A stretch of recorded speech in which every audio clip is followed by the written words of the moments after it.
just a couple reminders. I will see you guys on Thursday at Cantrell for your DRA test.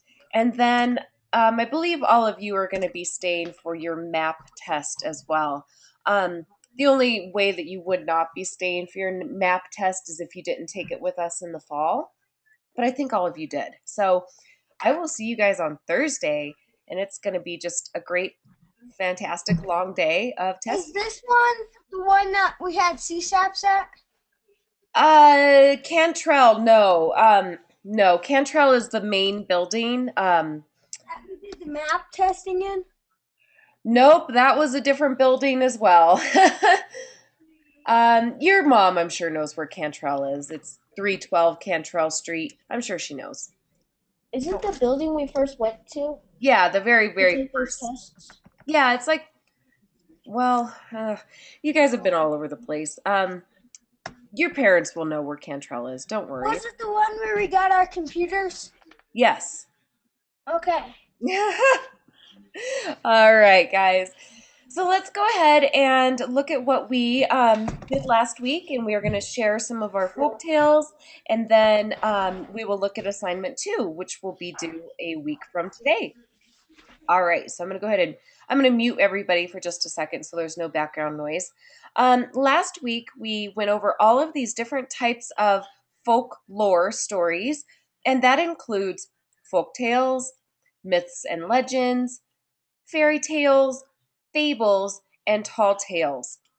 And then there was one of our sixth grade students was really an awesome student, and he took all of these essential questions and he made a Google Doc where people have been typing their thoughts to answer these essential questions. Um, our fourth graders here, we have like a lot of different folk tales to get to today, so I'm going to save this for the end if we have time. And if not, hopefully all of you will take a look at it on your own because it has been shared with all of you. So we're going to jump right in though to assignment number one. I think there was some confusion on assignment number one because a lot of you were trying to get me to share this blank sequence chart with you. This was just a blank example. I actually created um, a sequence chart for each one of those different stories, and I shared it with you. So you had it in your Google Docs shared with you or your Drive. Sometimes it says Docs, sometimes it says Drive. It just depends. And that was the one that I wanted you to actually type on. So that was kind of confusing for some people, but as we move forward, I don't think it'll be any harder for assignment two or three. All right, so let's see here. Do we have any volunteers to start with the folktale or folklore story that they went over? Um, no. Will, which group were you in? But I did the Johnny Wordle. Appleseed. Okay, Will was in Johnny Appleseed. All right, so let's just start there. My thing wouldn't work. Okay, well, But I did my sequence.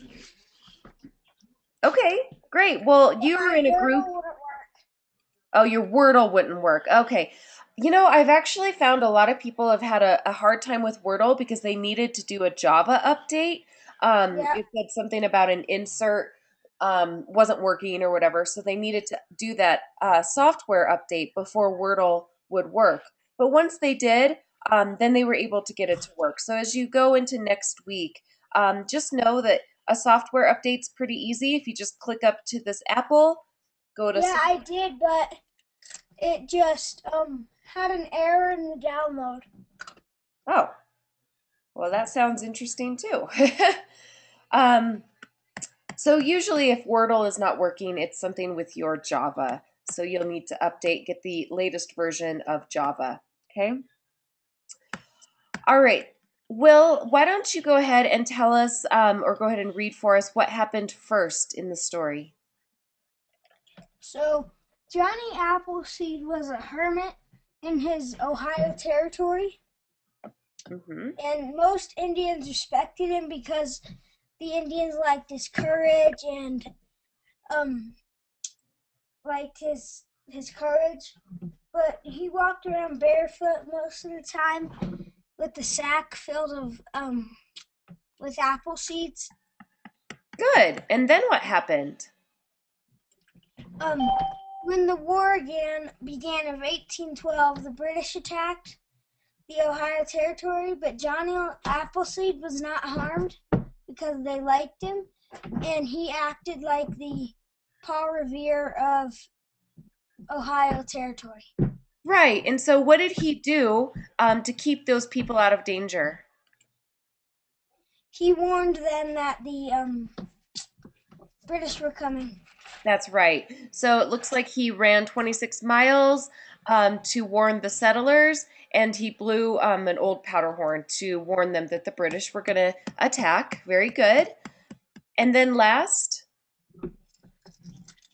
Um, he reached the town. The help reached the town within a day, and the settlers were spared because of Johnny Appleseed's bravery. very good. Okay. So let's see if we've had anybody oh, wow. Very cool. So we have a summary. I'm going to go ahead and read that for us.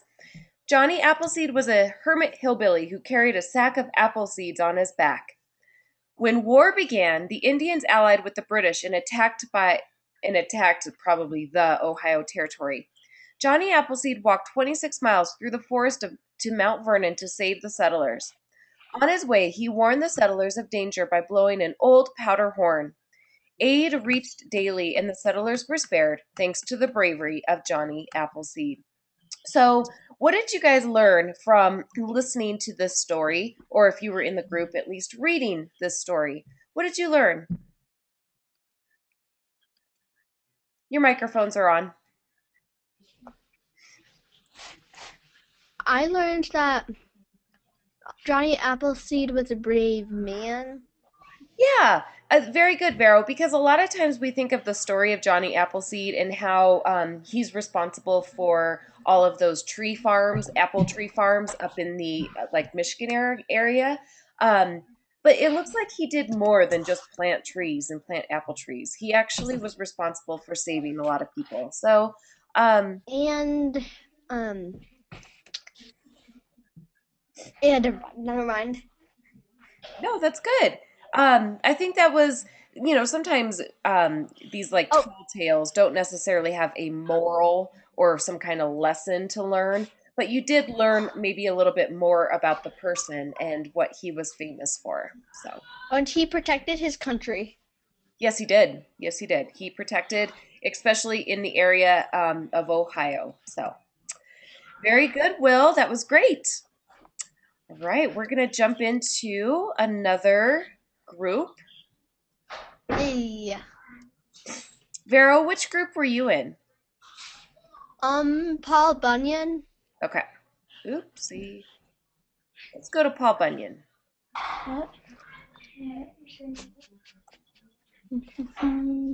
Sorry, I don't know why oh, I'm so silly. I had it open. Whoops. There we go. All right, here's Paul Bunyan. Okie Um, dokie. let's see. We had a couple sixth graders. Vero, you were definitely in this group. Can you read what happened first in the story for Paul Bunyan? So Paul Bunyan was born in Bangor, Mm-hmm. and his first bed was a lumber wagon pulled by a team of horses. Okay. His father had to drive the wagon to the top of Maine and back to the rock the baby to sleep. Okay, so obviously this is a huge exaggeration. How do we spell that? Exaggeration. I think there's two X's. Or no, is there two G's? I don't know. Oh, Um, okay. I made the first There we go. these, and I also made the summary. Very good. Who was that just spoke? I don't know. Jaden, was that you? Well, Oh, it was Vera. Okay. All right. So, huge exaggeration. Paul Bunyan obviously was a big kid. What happened next? When Paul Bunyan hollered, he scared the animals away. It would take 2 dozen cows to keep Paul Bunyan milk bottle full day and night. His mother would have to feed him 10 barrels of porridge every 2 hours so his stomach wouldn't rumble. Okay. Then, Then, within a week of his birth, Paul could fit into his father's clothes. 3 weeks later, he could destroy 4 square miles. Paul's parents made a raft and floated him off the coast of Maine. So soon the British Navy was sent to wake him up. When Paul turned over, he caught 75-foot tidal wave in the Bay of Fundy. okay. So far, we're not really learning any kind of lesson from the story of Paul Bunyan, but what they are doing is explaining how things like tidal waves, they're making up a fun story to explain why a tidal wave might have crashed into the Bay of Fundy. Obviously, it's fiction because somebody turning over is not going to cause a tidal wave, but I suppose if you were as big as Paul Bunyan, maybe it would. And then, oops, sorry, I went a little too far. Last, what happened? That's my picture. I put that on there. Of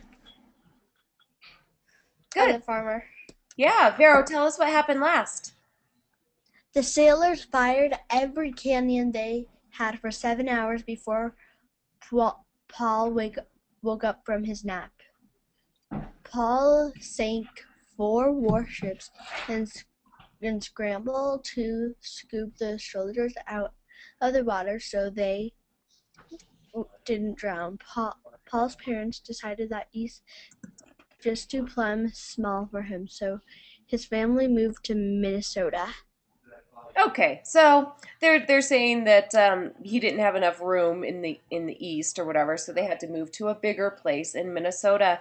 And in Minnesota, there's a lot of trees, and so it's just kind of one of those fun stories to explain how all the trees get chopped down in a place like Minnesota. It also explains, in this particular version of Paul Bunyan did not explain it, but more stories about Paul Bunyan will tell you that that's how kind of the Great Lakes were formed. Um, Paul Bunyan being as big as he was, carving out areas where the Great Lakes are today. So fictional, kind of fun, but it doesn't always have to teach a lesson. In this case, it's not teaching us anything, kind of moral or anything, but it is explaining why things are the way they are. So very cool. And Vero, was this your Wordle? No. Okay, who did this? I That wonder. was mine. Oh, cool. Me. Awesome. All right. Was there anybody else in the Paul Bunyan group that would like to add to this? Anything I didn't cover? I had a picture of the farmer. Oh, okay. Well, if we have time at the end, we can share your screen and you can show us that. If not, we will move on to, let's see. Oh, I keep clicking on the wrong thing. I'm going to go ahead and mute you guys for just a second. Let's see. Corbin's not with us. He was in the group, the Bear Prince. So, was there anybody in the group, the Rooster and the Pearl? No. I don't think so. Okay. Um, Tyler, which group were you in?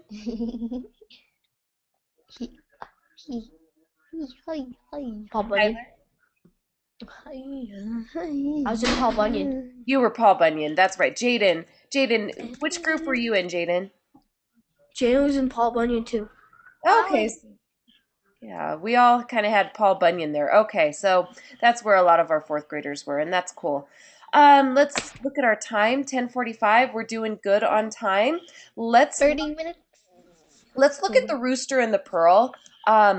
Even though none of you were in this, I will just I'm going to share it with you because we have a little bit more time. And the Pearl. Yeah. So, in order to understand what I'm about to read to you, we're going to have to read the actual story. And just for the sake of going kind of fast, I'll read it for you. So, just sit back and enjoy this fun fable. I wanted to share this one with you because it actually does teach a lesson. Scratch, scratch, peck. Rooster was strutting around the yard, busily looking for good things to eat. Peck, scratch. He gobbled down a piece of barley corn with greedy satisfaction. Yum! Rooster stretched his neck up high and flapped his wings in delight. Then he shook out all of his feathers and strutted to the far side of the yard, eyes alert for more good food.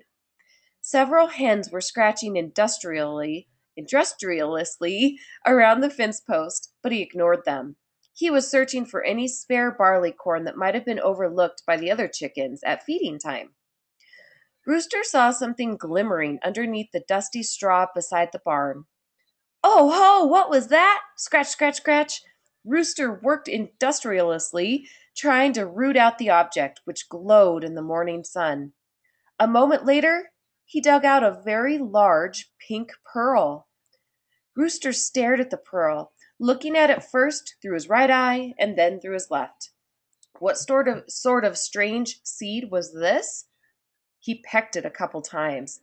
It rolled back and forth under the strong force of his beak, but it didn't break open like the seed would after such a blow. The cock scratched his head with its claws. Still nothing. Or scratched at it with its claws. Still nothing. The pearl rolled a few inches away from the rooster's foot and landed next to a spare barley corn that the hens had missed. With a delighted cluck, Rooster pounced on the barley corn and then gobbled it up. The rooster took a step back and his foot slipped when it landed on the pearl. Reminded once again of the strange pink seed, Rooster turned around to look at it. He eyed the pearl suspiciously and pecked it again. It didn't break open. Rooster gave a cluck of disgust. No prize there. Who could possibly want a seed? Sorry, who could possible want a seed so hard you couldn't eat it? Not Rooster. He preferred barley corn. Rooster strutted away, his keen eyes on the lookout for more barley corn. Behind him, the lost pearl, a 200-carat natural saltwater pearl valued over $1 million, glimmered unheeded in the morning sun. Moral: precious things are for those who can prize them. So I'm going to show you what this group did. It's pretty cool. They kind of reworded it and made it maybe a little bit easier for us to understand. The moral of this story is that things are precious to someone and they are worthless to others. So in this situation, a pink pearl worth $1 million means nothing to the rooster, but it might mean everything to the farmer. Um, so I think you guys have probably heard the phrase, one man's trash is another man's treasure. That's kind of what this reminds me of. Any comments on this? Mm-mm. Mm-mm. No. Can anybody think of a connection, maybe to a song that is popular right now? Thrift shop. That's right. One man's trash is another man's treasure. Yeah, it's that song "Poppin' Tags." That was kind of funny. Um, yeah, there's connections everywhere you look, Jaden. The rooster in the story did not know what to do with the pink pearl. He could not eat it. The rooster just wanted to find more barley corn to eat, and the pink pearl kind of got in his way. So, what is the true value of the pearl? Well, to the rooster, the true value of the pearl is nothing. And like I said earlier, to maybe the farmer, it could mean everything. So this was kind of cool. We have a couple of the different wordles that this group came up with. I like this one because it uses that really good verb, strutted. I love that verb. All right. Whoa, that's beautiful. Yeah, it's a big pink pearl. All right, guys, so that was kind of fun. That was assignment 1. All of us did a really good job on assignment number 1. So I want to show you what assignment number 2 is. It's actually very, very, very similar. Um, The difference is this is going to be an individual assignment instead of a group assignment. So what you're going to do is you're going to be looking for another folktale, fable, tall tale, myth, legend, or fairy tale that you choose. And I have this website that I'm about to show you where there's like a ton of them listed. You're going to pick one that interests you, and we're going to stay away from the ghost stories. You're going to create another Wordle, and then you're going to create a short summary. So what you're going to do, I think the easiest way for you to do this would be to create your own Google document. So you can create your own Google document that you will share with the group next week, and you will title it whatever the name of your folklore story is. So that's what you'll title it. You can insert your Wordle, and of course you'll have your summary to share with the group. An easy way to insert a Wordle, lots of different ways. You can go to Insert, go to Image. You can upload it if you saved it to your desktop. You can take a snapshot of it, or you can even paste the website from the Wordle website onto it. And there's lots of different ways to get that Wordle onto your document, okay, so that it's really easy for you to share with your group. All right, so let's go back. So let me take you to this website. All right, so on this website, over here, this is where I want most of you to choose your folklore story from. You could choose a fable or a fairy tale. Maybe you want to click on some folk tales. And as you can see, there are a ton to choose from. There's a short little summary, and if something interests you, then click on that one and read it. So there's a ton to choose from. Like I said, let's stay away from the ghost stories. I don't want ghost stories. Those are a different type of genre that we're not looking at. You can even come down here if you want to, and maybe, I don't know, maybe you have like Asian background or something in your family and you want to look at some Asian folk tales, that's fine too, or African. Some of those are kind of interesting, Native American. But most of you will probably choose one from this list up here. Okay, so let's type into the chat because all of your microphones are off, sorry. All of your microphones are off. Type into the chat a happy face if that makes sense. You know where to go and where to choose your own folktale from. Okay. Good job, Jaden. All right.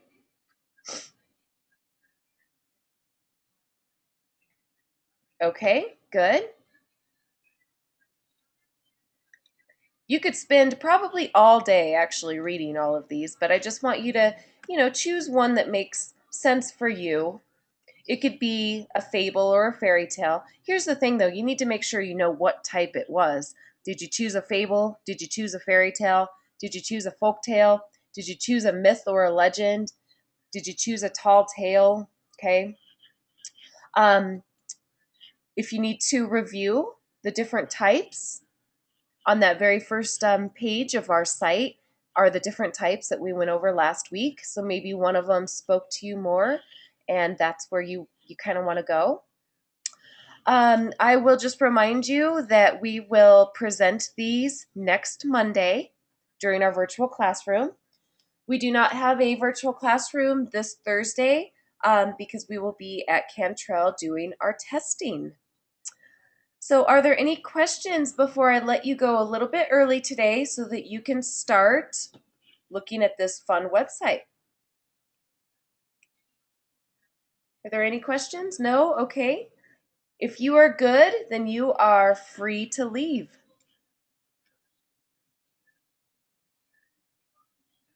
Okay, bye. Bye, Tyler. He's saying goodbye. Okay, Vero, type your question to me.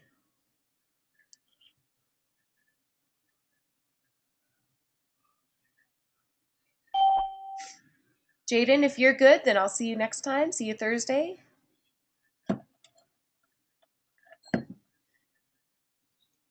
Here, Vero, I'll turn on your microphone. You could just tell me your question. My mom and I still can't turn in the PowerPoint for Colorado history. Okay, just email it to me. That's fine. Okay. Yeah, you're fine. I definitely remember seeing it, and it was pretty detailed. But yeah, just go ahead and email it to me so I have it. Okay. All right. Well then, Will, are you good to go?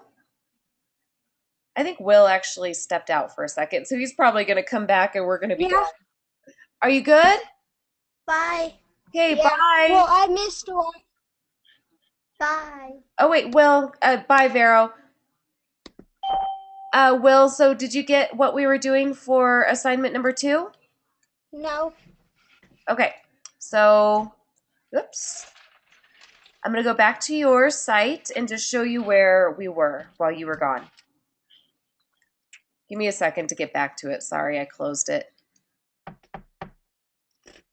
Okay, so here's assignment number 2, Will. Click on it. It's an individual assignment. You're going to choose a folk tale of your choice by using this website that you click on. And over here on the left are a bunch of different options. So you can, maybe you want to look at more tall tales. Maybe you want to look at some fables. Just choose one. And then you're going to create a Wordle and a short summary of it. Okay? Okay. And it's due next Monday during our virtual classroom. All right. All right, I'll see you later, Will. Okay. Okay, bye. Bye.